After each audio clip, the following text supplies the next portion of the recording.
వీడియోలో పెన్మెత్స సుబ్బరాజు గారు ప్రముఖ క్రైస్తవ విమర్శకులు, బైబుల్ పరిశోధకులు, బైబుల్ని విమర్శిస్తూ దాదాపు 15-20 పుస్తకాలు రాసిన వ్యక్తి, బైబుల్లో 60 రకాల పుస్తకాలను సేకరించి పెట్టుకున్నటువంటి ఒక అనుభవజ్ఞుడు, దాదాపు 65-70 సంవత్సరాల వయసున్న ఆ హేతువాద సంఘ నాయకుడి కొటేషన్స్ నేను మీకు ఇప్పుడు వివరించబోతున్నాను. ఓకేనా? Get ready friends. హాయిగా ఫ్యామిలీతో చూడండి, మీరు ఫ్రీగా ఉన్నప్పుడే చూడండి, ప్రశాంతంగా కూర్చుని ఈ కొటేషన్ల అర్థాన్ని ఆలోచించండి, ఎంతో చైతన్యం కలుగుతుంది. నేను ఎంచుకున్న అంశము మతము మూఢనమ్మకాలు అనే టైటిల్ మీద పెన్మెత్స సుబ్బరాజు గారు సేకరించినటువంటి కొటేషన్స్ అన్నీ ఇక్కడ పొందుపరిచాడు. అందులో కొన్ని నేను మీకు ఒక 10 నిమిషాలు వివరిస్తాను. ఒకటోది, ఇది పెరియార్ గారు ఇచ్చినటువంటి సూక్తి. పెరియార్ ఈరోడ్ వెంకట రామస్వామి ఆయన ఏమి ఇచ్చాడంటే, మనిషిలోని మూఢ విశ్వాసాలు ఆహారాన్ని, సంపదను దోచిపెడుతూ దేవుళ్లను, పూజారి వర్గాన్ని పెంచి పోషిస్తున్నాయి అని చెప్పాడు. ప్రముఖ రాజకీయవేత్త, సంఘ సంస్కర్త, ద్రవిడ ఉద్యమ పితామహుడు పెరియార్ ఈవి రామస్వామి ఏమంటున్నాడంటే, మనిషిలోని మూఢ విశ్వాసాలు ఆహారాన్ని, సంపదను దోచిపెడుతున్నాయి. ఎవరికి? దేవుళ్లకు మరియు పూజారులకు. కాబట్టి దేవుళ్ళని, పూజారి వర్గాన్ని పెంచి పోషిస్తున్నవి ఏవట? మనిషిలో ఉన్న మూఢ విశ్వాసాలు. ఈ విషయాన్ని పెరియార్ గారు చెప్పారు. ఆయనకు జై ఇన్సాన్. ఇప్పుడు రెండోది, కార్ల్ సాగన్ అనే ఒక ప్రముఖ పండితుడు ఇంకొక కొటేషన్ ఇచ్చాడు. ఏమంటే, నేను దేన్నైనా తెలుసుకోవడానికే ప్రయత్నిస్తాను, నేను దేనినైనా తెలుసుకోవడానికే ప్రయత్నిస్తాను, విశ్వసించడానికి కాదు. నేను నమ్మడానికి ప్రయత్నించను, తెలుసుకోవడానికి ప్రయత్నిస్తాను అన్నాడు. మనలో చాలా మంది నమ్మడానికే అలవాటు పడ్డాం తప్ప తెలుసుకునే ప్రయత్నాన్ని చంపేస్తున్నాము, ఆలోచించే స్వభావాన్ని కోల్పోతున్నాము.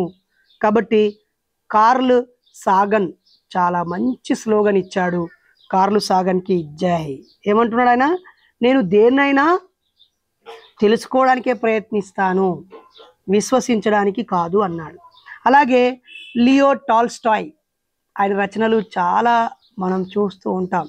లియో టాల్స్టాయ్ అనే ఒక ప్రముఖ ఇంగ్లీషు రచయిత. మరి ఆయన ఏమంటున్నాడంటే, ఏ మతానికైనా 2 కోణాలు ఉంటాయి. ఏ మతమైనా, అది క్రైస్తవమా, ఇస్లామా, హైందవమా, ఇంకేదైనా, దానికి 2 కోణాలు ఉంటాయి. ఒకటి విశ్వాసం, రెండోది వంచన. వంచన అంటే ఏంటి? మోసం. ప్రతి మతానికి 2 ఉంటాయి కోణాలు. ఒకటేమో విశ్వాసం, విశ్వాసం అంటే నమ్మడం, నమ్మించడం. రెండోది మోసం చేయడం. ఇవి 2 ప్రతి మతానికి ఉంటాయని చెప్పాడు. ఇది నువ్వో నేనో చెప్పిన మాట కాదు, ఏదో ఒక మతానికి చెందిన వ్యక్తి చెప్పిన వ్యక్తి కాదు. చాలా ప్రముఖుడైనటువంటి లియో టాల్స్టాయ్. మీరు గూగుల్లో కొట్టి చూడండి లియో టాల్స్టాయ్ గురించి. ఆయన రాసిన నవలలు, పుస్తకాలు కోకొల్లలుగా ఈ సమాజాన్ని ప్రభావితం చేసిన పుస్తకాలు ఉంటాయి. ఇక నాలుగోది, ఇది మాదివాడ రాంబ్రహ్మం గారు రాసినటువంటి కొటేషన్. ఈయన ఎవరో కాదు, జీవన్ దానికి సంబంధించి కొంత కృషి చేసిన వ్యక్తి, నిమ్స్ హాస్పిటల్లో పనిచేసిన వ్యక్తి, జన విజ్ఞాన వేదిక జాతీయ నాయకులు, ఫౌండర్లలో ఒకరు. ఆయన నాకు పరిచయం, వాళ్ళ ఇంటికి పిలిచి మరి శాల్వాతో సన్మానించి సీడీలను కూడా గిఫ్ట్గా ఇచ్చిన మంచి మనిషి. మరి ఎస్ఆర్ నగర్లో ఉంటారు. మాదివాడ రాంబ్రహ్మం గారు ఏమంటున్నారంటే, పేకాడితే డబ్బు పోతుంది. పేకాడితే అంటే పేకాట ఆడతారు కదా, 3 ముక్కలాటో రకరకాల, ఆ ఆట ఆడితే డబ్బు పోతుంది. మద్యం తాగితే ఆరోగ్యం పాడవుతుంది, మద్యం తాగితే ఆరోగ్యం పాడవుతుంది. అలాగే నమ్మకాలు ఎక్కువైతే బుద్ధి మందగిస్తుంది.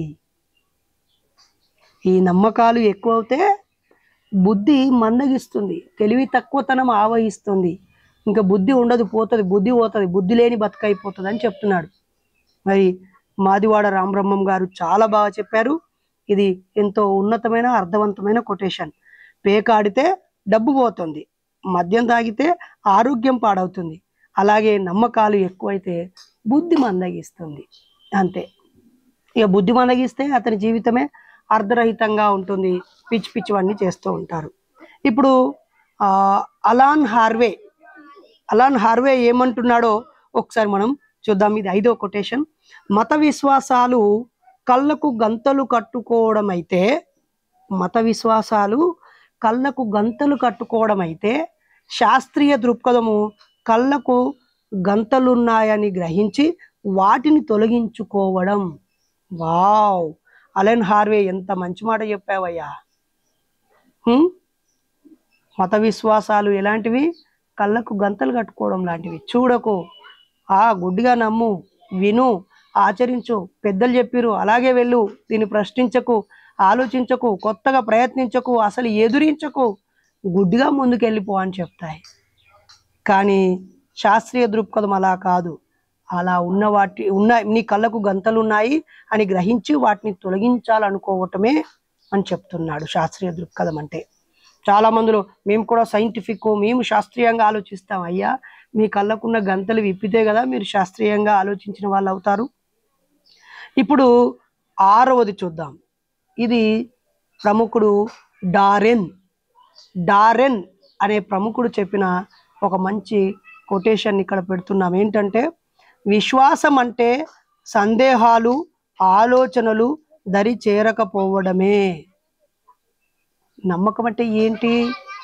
విశ్వాసం అంటే ఏంటి అని అనుకుంటున్నారా? ఏమో కాదు. అసలు నీకు డౌటే రాకపోవడం, క్వశ్చన్సే లేకపోవడం, ఆలోచనలు కూడా దరికి చేరకుండా ఉండడమే విశ్వాసం. అరే, ఇది కరెక్టేనా అనే ఆలోచన కూడా రాదు. ఇది ఎట్లా కరెక్ట్ అయింది అనే ప్రశ్న కూడా రాదు. ఆలోచన లేదు, ప్రశ్న లేదు, ఆలోచించే ఆసక్తి లేదు, ఇంకా ఏది లేకుండా అలా ముందుకు సాగడమే విశ్వాసం అంటే అని డారెన్ అనే ఒక ప్రముఖుడు నిర్వచించాడు. అలాగే రికీ గెర్వాయిస్ అనే ఆయన ఏం కొటేషన్ చెప్పాడో చూద్దాం. ఇక్కడ తనకు నచ్చిన అంశాలను విశ్వసించే హక్కు తమకుందని భావించేవారు తమకు నచ్చిన విశ్వాసాలను తాము విశ్వసించవచ్చు, మాది మేము నమ్ముకుంటాము అనే హక్కు తమకుందనుకునేవారు తమకు నచ్చని అంశాలను ఇతరులు విశ్వసించరాదని భావించడం వల్లే సమస్యలు వస్తున్నాయి అంటాడు. చూసారా? నీకు నచ్చింది నువ్వు నమ్ముకో, ఓకే, కానీ నీకు నచ్చనిది ఏదైతే ఉందో దానిని ఇంకొకరు నమ్మకూడదు అనడం ఎలా? అక్కడే చిక్కులు, సమస్యలు, గొడవలు వస్తున్నాయి. దేవుని నువ్వు నమ్ముకుంటున్నావు, నమ్ముకో, మొక్కుకుంటున్నావు, మొక్కుకో, ఉన్నాడని భావిస్తున్నావు, భావించుకో, కానీ ఇంకెవడు దేవుడు లేడు అనొద్దని, దేవుళ్ళను ప్రశ్నించొద్దని, దేవుళ్ళను ఆలోచించొద్దని, దేవుళ్ళ గురించి అడగొద్దని, దేవుడు లేడనే పేరుతో ఏమీ చెయ్యొద్దు అనే దగ్గరే సమస్యలు వస్తున్నాయని మనకు రికీ గెర్వాయిన్ అనేటువంటి ప్రముఖుడు తన అభిప్రాయాన్ని ఈ సూక్తి రూపంలో, ఈ కొటేషన్ రూపంలో ఇచ్చాడు. ఇప్పుడు నవనీత్ డి అనే ఆయన ఇచ్చిన ఒక కొటేషన్ని మనం చూద్దాం. నవనీత్ అనే ఆయన ఏమంటున్నాడంటే, ఇంగిత జ్ఞానాన్ని పని చెయ్యకుండా చేసే ప్రతి నమ్మకము మూఢనమ్మకమే. ఇంగిత జ్ఞానాన్ని పని చెయ్యకుండా అంటే కామన్ సెన్స్ లేకుండా నీతో చేపించేవన్నీ కూడా మూఢనమ్మకమే అంటాడు. ఉదాహరణకి ఈరోజు ఏప్రిల్ 19 ఈరోజు ఒక ప్రసాదం తింటే పిల్లలు పుడతారంటే 20 కిలోమీటర్ల మేర 1,00,000 మంది వెహికల్లలో ట్రాఫిక్ జామ్ చేసి కూర్చున్నారు హైదరాబాదు శంకర్పల్లి రూట్లో. మరి దీన్ని ఏమందాం మిత్రులారా?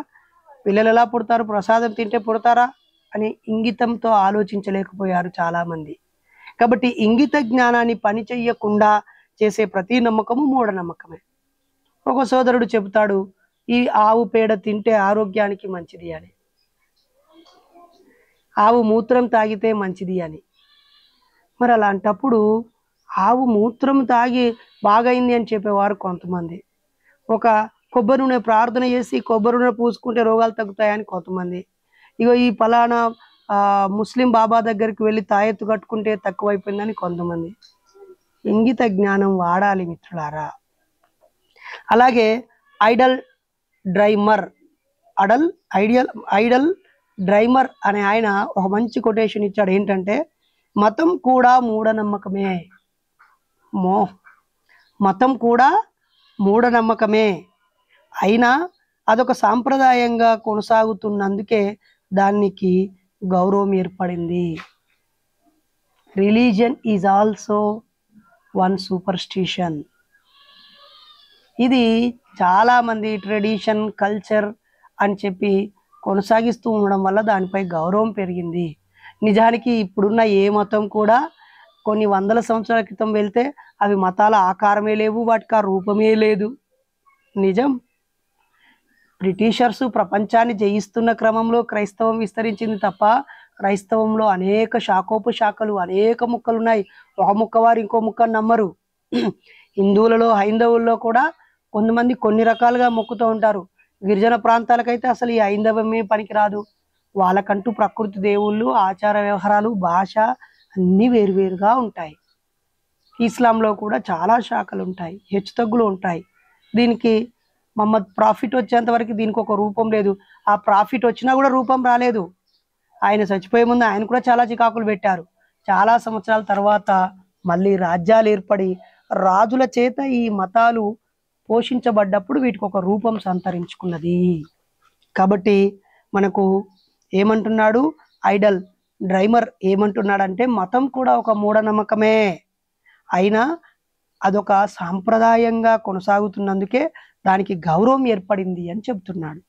మరి ఇప్పుడు ఇంకొక కొటేషన్ చూద్దాము. ఇది 10వ కొటేషను. దీన్ని రోజర్ ఫిలిప్స్ అనే మహానుభావుడు ఈ కొటేషన్ ఇచ్చాడు. ఏమంటే, తమ నమ్మకాలను ఇతరుల మీద రుద్దడానికి సర్వశక్తులు ఒడ్డే వారినే మూఢ విశ్వాసులు అంటారు. చాలా బాగా చెప్పాడు కదా రోజర్ ఫిలిప్స్. ఈ రోజర్ ఫిలిప్స్ చెప్పింది నిజమే. మూఢ విశ్వాసం అంటే ఏంటో కాదు, తమ నమ్మకాలను ఇతరుల మీద రుద్దడం, ఇతరులు కూడా అలాగే ఉండాలనుకోవడం, అదే మూఢ విశ్వాసం.